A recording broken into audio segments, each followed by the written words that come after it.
Assalamualaikum warahmatullahi wabarakatuh. Kami dari kelompok 3, kelompok mata kuliah bioinformatika. Di sini kami akan mempresentasikan hasil tugas besar kami yang berjudul klasifikasi aktivitas molekul kecil terhadap PDL1 menggunakan algoritma random forest. Adapun anggota dari kelompok 3 itu sendiri yaitu yang pertama ada Putri Olivia, yang kedua ada Silvina Rizky, yang ketiga ada Hana Sajidah, yang keempat ada Andini Nur Izzati, dan saya sendiri Aris Sigit. Masuk ke bagian latar belakang penelitian, di mana Programmed Dead Ligand 1 atau PDL1 adalah protein penting dalam mekanisme penginderaan sistem imun oleh sel kanker melalui interaksi dengan reseptor PD1 pada sel T. Protein ini akan menghambat respon imun terhadap tumor meskipun imunoterapi berbasis blokade PDL1 seperti pembrolizumab dan nivolumab menunjukkan hasil yang sangat menjanjikan. Namun efektivitasnya itu terbatas oleh resistensi tumor dan heterogenitas genetik. Maka dari itu kami melakukan penelitian mengenai bagaimana molekul kecil menjadi alternatif dengan menarik karena kemampuannya yang bisa menembus jaringan dan stabilitas zat kimia yang tinggi. Penelitian ini kami menggunakan algoritma random forest untuk mengklasifikasikan aktivitas molekul-molekul kecil terhadap PDL1 berdasarkan fitur molekuler seperti sifat fisikokimia dan topologinya dengan pendekatan machine learning yang di mana kami harapkan hasil model prediksi ini bisa akurat dan bisa dijadikan untuk pengembangan lebih lanjut mengenai penelitian terhadap protein PDL1 yang lebih efektif. Menurut data Kemenkes Republik Indonesia tahun 2022, angka kejadian penyakit kanker di Indonesia sebesar 136 orang per 100.000 penduduk dan menempati urutan ke-8 di Asia Tenggara. Perempuan merupakan kelompok dengan resiko tertinggi terkena kanker. Tercatat sebanyak 65.858 kasus mengenai kanker payudara. Kemudian sebanyak 36.633 kasus kanker leher rahim. Kemudian untuk kasus kanker pada laki-laki paling banyak itu di kasus kanker paru-paru sebanyak 25.943 kasus dan untuk kanker kolorektal sebanyak 21.764 kasus. Oke, baik. Untuk selanjutnya yaitu tujuan penelitian. Tujuan yang pertama yaitu untuk mengembangkan model prediksi untuk mengklasifikasikan aktivitas molekul kecil terhadap PDL1 menggunakan algoritma random forest. Sedangkan untuk tujuan yang kedua yaitu mengeksplorasi fitur-fitur molekuler seperti sifat fisikokimia, deskriptor topologi, dan parameter kisar untuk memahami karakter molekul aktif. Untuk tujuan yang ketiga yaitu mengidentifikasi fitur molekul paling signifikan yang mempengaruhi interaksi antara molekul kecil dan PDL1. Untuk selanjutnya yaitu metode penelitian yang kami gunakan. Pertama, kami mengumpulkan data, mengambil data aktivitas bioaktivitas molekul kecil dari Chambel. Selanjutnya kita memfilter data untuk target PDL1 dan organisme Homo sapiens. Selanjutnya menyimpan data tersebut dan dilanjutkan ke tahap pemrosesan data dengan menghapus data yang kosong atau duplikat, terus melakukan juga transformasi nilai, dan mengelompokkan molekul berdasarkan kelas bioaktivitas aktif ataupun inaktif, dan juga ada menghapus data kelas intermediate. Dan selanjutnya pada tahap ekstraksi fitur, di mana kita menghitung deskriptor molekul seperti Lipinski, MW, LogP, dan lain-lain, dan juga menghasilkan fingerprint molekul menggunakan representasi PADL. Dan pada tahap eksplorasi data atau EDA, di mana kita melakukan analisis distribusi kelas bioaktivitas, membuat scatterplot antara MW dan log-P, dan membuat boxplot untuk distribusi PLC50 dan fitur lainnya. Dan dilanjut melakukan uji statistik. Dan pada tahap pemilihan fitur, di sini kita menghapus fitur dengan variansi rendah untuk meningkatkan efisiensi model. Dan pada tahap penyeimbangan data, di sini kita menyeimbangkan data antara kelas aktif dan inaktif menggunakan metode random oversampling.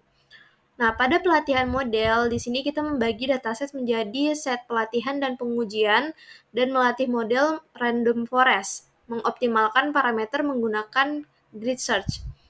Lanjut pada tahap evaluasi model, menghasilkan metrik evaluasi seperti classification report, confusion metric, dan ROC-AOC score. Dilanjutkan pada tahap analisis pentingnya fitur, di sini kita mengidentifikasi fitur yang paling penting dalam prediksi menggunakan random forest. Dan yang terakhir ada benchmarking model, di mana kita membandingkan performa random forest dengan algoritma lain menggunakan lazy predict. Dan evaluasi berdasarkan matriks seperti R-squared, RMSE, dan waktu komputasi. Selanjutnya, pada bab ini akan menjelaskan mengenai hasil penelitian. Untuk membangun model dengan menggunakan random forest, hal yang harus kita lakukan adalah dataset yang digunakan dibagi menjadi dua bagian, yaitu data latih dan juga data uji. Di mana data latih atau X-trend terdiri dari 1353 sampel dengan 181 fitur untuk setiap sampel. Sedangkan target yang sesuai dengan data latih atau Y-trend memiliki 1353 label. Data uji atau X-test mencakup 339 sampel dengan jumlah fitur yang sama, yaitu sebesar 181 fitur, dan juga target yang sesuai atau Y-test memiliki 339 label. Pembagian ini dilakukan untuk memastikan bahwa model dapat dilatih menggunakan data latih dan kemudian diuji pada data uji untuk mengevaluasi performa model secara objektif, dengan proporsi data pembagian sekitar 80% untuk pelatihan dan juga 20% untuk pengujian, yang mana metode ini bertujuan untuk mengurangi resiko overfitting dan juga memastikan bahwa model dapat bekerja dengan baik pada data yang baru. Selanjutnya, di sini kita menggunakan model random forest dengan hyperparameter tuning, yang mana model yang ditampilkan menggunakan pendekatan pipeline yang telah dioptimasi dengan grid search CV untuk memastikan proses pemrosesan data dan juga pelatihan model berjalan secara terintegrasi dan juga efisien. Pipeline ini terdiri dari dua komponen utama, yaitu tahap pre-processing dan juga tahap pelatihan model. Pada tahap pre-processing digunakan column transformer untuk memproses fitur numerik dan juga kategorik secara terpisah. Fitur numerik ini diproses dengan simple imputer dan juga min-max scalar. Selanjutnya, untuk fitur kategorik diproses dengan simple imputer dan juga ordinal encoder, yang mana simple imputer sendiri untuk mengisi nilai yang hilang, sementara ordinal encoder untuk mengubah data kategorik menjadi bentuk numerik. Selanjutnya, setelah tahap pre-processing ini selesai, maka data akan dilanjutkan untuk membentuk sebuah model random forest classifier, yang mana model ini menggunakan metode ensemble dengan menggabungkan sejumlah poin keputusan untuk membuat prediksi yang lebih akurat, yang mana parameter model ini dioptimasi dengan menggunakan grid search CV, yang secara sistematis mencari kombinasi parameter model terbaik untuk meningkatkan performa model. Setelah membangun model random forest, maka langkah selanjutnya adalah kita melakukan evaluasi model yang sudah dibangun. Pada model random forest, bisa dilihat pada tabel bahwa menghasilkan performa yang sangat baik dengan akurasi yang dihasilkan sebesar 94%, yang mana precision dan recall untuk kelas inaktif sebesar 88% dan juga 99%. Sedangkan kelas aktif sebesar 99% dan juga 89%. Dari hasil akurasi yang didapatkan, yaitu sebesar 94%, dapat dikatakan bahwa model random forest cocok digunakan untuk klasifikasi data ini. Selanjutnya adalah evaluasi model random forest. Nah, dalam hal ini kami menggunakan dua evaluasi, yaitu confusion dan ROC curve. Nah, untuk confusion matrix sendiri, model memiliki performa yang baik dengan 151 prediksi benar untuk kelas inaktif dan 166 untuk kelas aktif. Tapi terdapat beberapa kesalahan, yaitu 2 inaktif yang diprediksi sebagai aktif dan 20 aktif yang diprediksi sebagai inaktif. Namun, dengan kesalahan yang relatif kecil ini, model tetap bisa disebut sebagai model yang memiliki performa yang baik. Kemudian, evaluasi terhadap model yang dilakukan selanjutnya adalah menggunakan ROC curve, di mana Model memiliki kinerja yang sangat baik dengan AUC sebesar 0,99 yang menunjukkan kemampuan tinggi dalam membedakan antara kelas positif dan negatif. Dalam hal ini, grafik ROC terlihat menuju nilai 1 yang menandakan bahwa kinerja model itu sangat baik untuk mengklasifikasikan data. Kemudian, grafik berikut adalah grafik yang menggambarkan akurasi dari train dan test terhadap model random forest yang digunakan. Secara umum, hasil akurasi data pada gambar menunjukkan tren peningkatan akurasi pada awal iterasi, kemudian cenderung stabil atau bahkan sedikit menurun. Ini mengindikasikan bahwa model telah mencapai konvergensi, yaitu model telah belajar pola yang cukup baik dari data. Model yang dibangun memiliki kinerja yang cukup baik, ditunjukkan oleh akurasi yang tinggi baik pada data latih maupun data uji. Namun, terdapat sedikit overfitting yang dapat diatasi. Iterasi optimal berada di sekitar iterasi 20-25, di mana perbedaan antara train set dan test set tidak terlalu besar. Selanjutnya ialah fitur penting berdasarkan random forest model. Fitur-fitur penting akan memberikan kontribusi besar dalam memprediksi hasil. Dalam hal ini, fitur yang paling penting adalah PubChem FP30, di mana PubChem FP30 adalah deskriptor yang paling penting.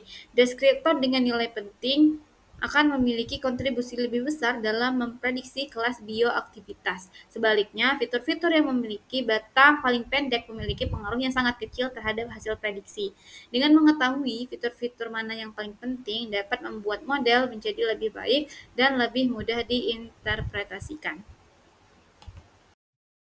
Berdasarkan analisis menggunakan LGPredict yang kami lakukan, kami dapatkan bahwa model ensemble seperti Random Forest Regressor, Bagging Regressor, dan His Gradient Boosting Regressor menunjukkan performa terbaik dengan nilai R-square tinggi, RMS rendah, dan waktu eksekusi yang cukup efisien. Sebaliknya, pada model seperti Large dan Quantile Regressor menunjukkan performa yang kurang memuaskan dengan akurasi rendah dan kesalahan prediksi cukup tinggi. Berdasarkan hasil penelitian yang telah kami dapatkan, kami dapat menyimpulkan bahwa algoritma random forest dapat digunakan secara efektif untuk klasifikasi aktivitas molekul terhadap protein PDL1 sebagai target penting dalam terapi kanker berbasis imunoterapi. Hasil penelitian ini menunjukkan bahwa algoritma random forest mampu mengidentifikasi fitur penting yang signifikan dalam klasifikasi dengan menghasilkan akurasi prediksi yang cukup tinggi. Dan dengan memanfaatkan data bioaktivitas, pendekatan ini menghasilkan model prediksi yang akurat dan mampu mengidentifikasi fitur-fitur signifikan yang relevan dalam menentukan aktivitas molekul kecil. Sekian presentasi dari kami. Terima kasih telah menyaksikan presentasi ini. Kurang lebihnya kami mohon maaf. Wassalamualaikum warahmatullahi wabarakatuh.